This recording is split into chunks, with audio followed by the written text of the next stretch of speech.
ખાસ પુરવણીથી નીટનો ફેરફાર કરવામાં આવશે, પુરવણીને ખાસ અગત્યતા આપવામાં આવશે, એ બાબતને આપ કઈ રીતે કહેશો? એટલે આમાં કેવું છે કે કોઈક જગ્યાએ તિરાડ પડી હોય ને તો એની ઉપર આ સેલોટેપ મારવા જેવું છે. એ તિરાડ ઉપર સેલોટેપ ના મરાય, પ્લાસ્ટર કાઢીને ફરી ચણતર કરીને ફરી પુટ્ટી ભરીને કલર કરવો પડે.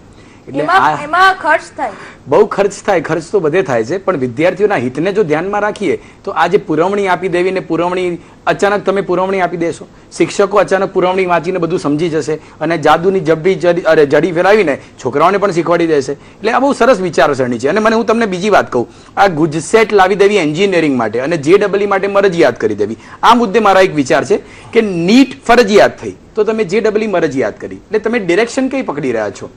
મેડિકલ માટે સેન્ટ્રલાઇઝ ડિરેક્શન અને એન્જિનિયરિંગ અને ફાર્મસી માટે સ્ટેટ વાઇઝ ડિરેક્શન. એટલે અંદર જ તમને ઇન્ટરનલ કોન્ફ્લિક્ટ નથી લાગતો? આ જી ચોક્કસથી, ખાસ એ વાત ખૂબ જ અગત્યની છે. પરંતુ જે રીતે નરેશભાઈના શબ્દો છે કે અખતરા કરી રહ્યા છે, તો હવે વિદ્યાર્થીઓ અને વાલીઓએ અખતરા સહન કરવા જ રહ્યા, બીજો કોઈ ઓપ્શન નથી. કોઈ જ ઓપ્શન નથી, આ અખતરા છે જ, સંપૂર્ણપણે 100% આ અખતરા જ છે. જી ચોક્કસથી. હરદેવજી, નરેશજી અને અચ્યુતજી, આપ સૌ અહીં આવ્યા, અમારી સાથે ચર્ચામાં